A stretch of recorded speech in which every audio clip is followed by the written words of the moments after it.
ठटोमा वफ़ा अकरम अब्बासी जी report मुताबिक़ किंजर खां कराची शहर खे मिलंदड़ पाणी जूं मेन लाइनूं KSC ऐं वाटर बोर्ड कराची हेठि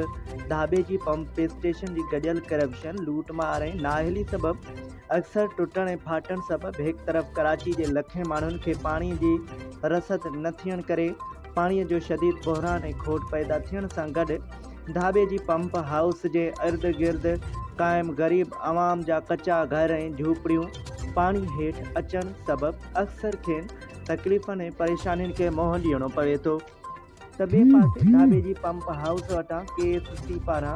हथरादू बिजली जी लोड शेडिंग सबबि पाणी जूं वॾियूं लाइनूं फाटण सबबि ढाबे जी पंप हाउस जे इर्द गिर्द रहंदड़ गरीब माण्हुनि जा घर पाणी हेठि अचण करे पिणु खेनि ज़हनी परेशानी सां गॾु